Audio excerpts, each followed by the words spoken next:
Yeah కుక్షి వివరే కృత్వా స్వయం రక్షతి సర్వతః నమామి జననీం దేవీం పరాం ప్రకృతిరూపిణీం కృచ్ఛ్యేణ మహతా దేవ్యా ధారితోహం యదోదరే తత్ప్రసాదాత్ జగదృష్టం మాతుర్నిత్యం నమోస్తుతే పృథివ్యా యాని తీర్థాని సాగరాదీని సర్వతః వసంతి యత్ర తాం నౌమి మాతరం భూతిహేతవే.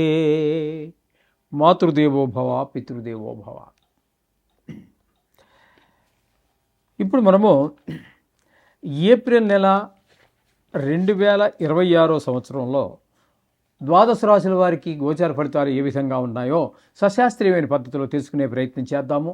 ఇందులో నా కల్పనలు కానీ అభూత కల్పనలు కానీ ఏమీ ఉండవండి.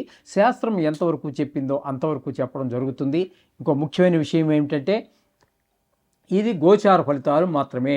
దీని మీద మీ జాతకాన్ని ఎవరి జాతకాన్ని కూడా గోచారం నిర్దేశించజాలదు. కొంతవరకు ఇండికేట్ చేస్తుంది, తెలియజేస్తుంది, అంతవరకే. అది ఎంతవరకు అంటే 10 నుంచి 15% మాత్రమే. అది నిష్ణాతులైన వారు చెబితే. మిగతాదంతా కూడా మన వ్యక్తిగత జాతకము. ఎవరి వ్యక్తిగత జాతకం, ఏ డేట్లో పుట్టారు, ఏ టైంలో పుట్టారు, ఏ ఊరిలో పుట్టారు అనేటటువంటి దాని మీద ఆధారపడి ఉంటుంది.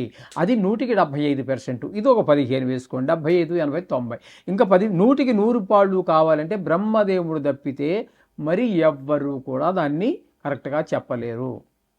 కాబట్టి దీని గురించి ఊరికే కంగారు పడిపోక్కర్లేదు. 4 గ్రహాలు ఎక్కువగా ఉన్నాయని సంతోషపడవలసిన పని లేదు. అందుచేత ఇంకోటి ఏంటంటే నేను ఇందులో మిమ్మల్ని భయపెట్టేసి ఏదో చేసేయాలి, జపాలు పెట్టేయాలి అని అటువంటి ఏవో ఆలోచనలు కానీ దుష్టాలోచనలు కానీ లేదు. మిమ్మల్ని సంతోషపెట్టడం కోసం, మిమ్మల్ని ఇంప్రెస్ చేయడం కోసం మీకు ఏదో ఒక లేడీ వచ్చేస్తుంది, 10 కోట్లు వచ్చేస్తాయి ఈ సంవత్సరంలో, నాది గ్యారంటీ, రాసి పెట్టుకో, ఇలాంటి మాటలు ఎక్కడా శాస్త్రంలో ఏ శాస్త్రకారుడు చెప్పలేదు. నేను చెప్పను. మీరు అది చెప్పేవారు చెప్తారు. వారికి ఎక్కడో ఏదో ఆధారం ఉండి ఉండొచ్చు అని అనుకుంటాను. అయితే మా దగ్గర అయితే అది లేదు. నాకు తెలిసినంత వరకు లేదు ఎక్కడా కూడా. ఒకవేళ ఉందేమో తెలియదు పూర్తిగా.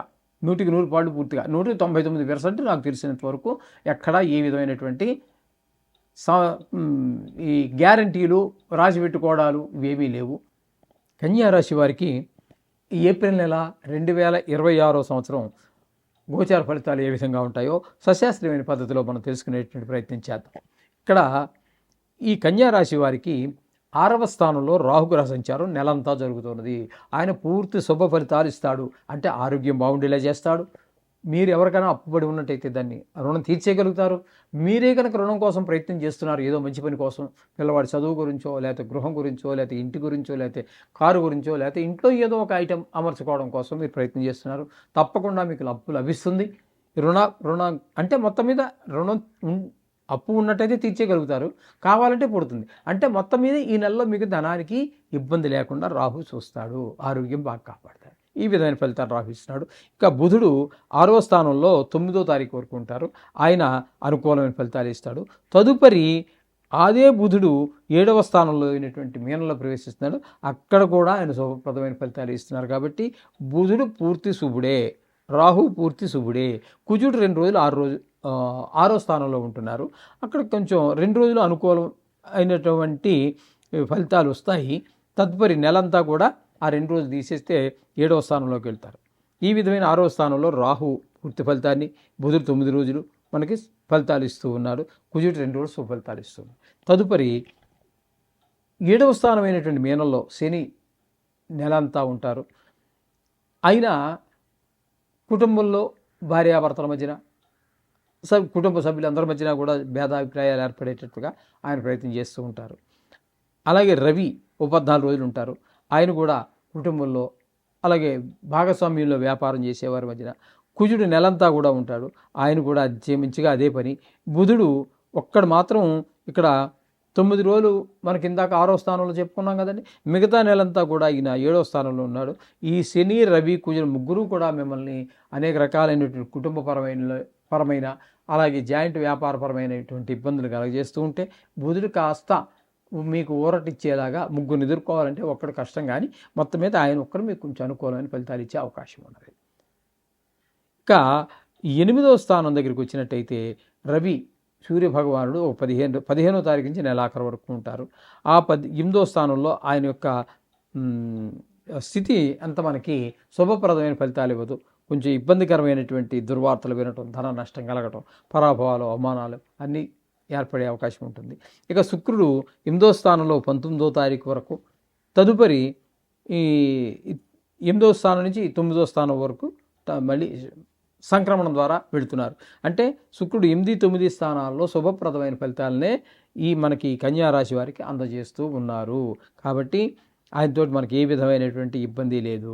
ఇక దశమ స్థానంలో గురు సంచారం జరుగుతోందండి. దశమ స్థానంలో గోచార గురువు శుభ ఫలితములను ఇవ్వజాలడు, వృత్తిపరమైన ఇబ్బందులే కలగజేస్తూ ఉంటాడు. మొత్తంగా మనం చెప్పుకోవాలి అన్నట్టయితే కన్యారాశి వారికి ఈ 6వ స్థానంలో ఉన్నటువంటి రాహువు, బుధుడు, కుజుడు ఒక 2 రోజులు అనుకూలమైన ఫలితాలు ఇస్తూ ఉన్నారు. శుక్రుడు పూర్తి శుభుడు, రాహు పూర్తి శుభుడు, బుధుడు కూడా మనకి పూర్తి శుభుడే. కాబట్టి బుధుడు, శుక్రుడు, రాహువు 4 గ్రహాల యొక్క అనుకూలత ఉన్నది. కేతువు కూడా ఏ స్థానంలో ఉన్నారు. ఆయన ఉండటం కూడా అది శుభప్రదమైనటువంటి ఫలితాలు ఇవ్వదు. ధన నష్టం, ధన వ్యయము, శత్రుభయము, కొంతమందికి కళతర నష్టము, కొంతమందికి కారాగార శిక్షలు పడే అవకాశం ఉంటుంది. ఇది ఎందుకంటే ఏదో ఒక వ్యక్తికి సంబంధించినటువంటిది కాదు. ప్రపంచవ్యాప్తంగా మనం తీసుకున్నట్టయితే సుమారుగా 830 కోట్ల జనాభాకి 12 రాసులు పెట్టి భాగిస్తే సుమారుగా 70 కోట్ల మంది ఒక రాశి కిందకి వస్తారు. ఇది కేవలం ఒక సూచన మాత్రమే. మీ వ్యక్తిగత జాతకమే మీకు చాలా ప్రధానమైనది. అది నిష్ణాతులైన వారి చేత రాయించుకోండి. అది మీరు నోటితో చెప్తానంటే అది పెద్ద ఉపయోగం లేదండి. ఒక 5 నెలల తర్వాత, 6 నెలల తర్వాత మీరు మర్చిపోయే అవకాశం ఉంటుంది. మీరు అలా వెళ్ళిన ఒక గంటకే మేము మర్చిపోవాలి. ఎందుకంటే మరి కొత్త ఆయన వస్తాడు. ఈ మైండ్ని, ఈ బుద్ధిని అక్కడ పెట్టాలి. ఆ వచ్చే ఆయన జాతకం మీద ఏంటి జరగబోతుందండి. కాబట్టి మా దగ్గర అసలు ఉండదు. మీరు మాత్రం రాసి పెట్టుకోండి, ఉండే దగ్గర రాయించండి. అది మీరు 20 సంవత్సరాలు, 30 సంవత్సరాలు మీకు నమ్మకం ఖచ్చితంగా కలుగుతుంది. నిష్ణాతులైన వారు రాస్తే దాన్ని మీరు చాలా జాగ్రత్త పెట్టుకున్నట్టయితే ఎప్పుడు ఏం జరుగుతుంది అనేది మీకు పూర్తి రిజల్ట్ ఇస్తూ ఉంటుంది. ఈ విధంగా చేస్తే మంచిది. ఈ విధమైన ఫలితాలు ఉంటాయి. అంచేత అది మీకు ఎవరన్నా దొరికితే సరే, లేదా మా దగ్గర ఆ సౌలభ్యం ఉన్నది, సంప్రదించవచ్చు. శుభం భూయాత్.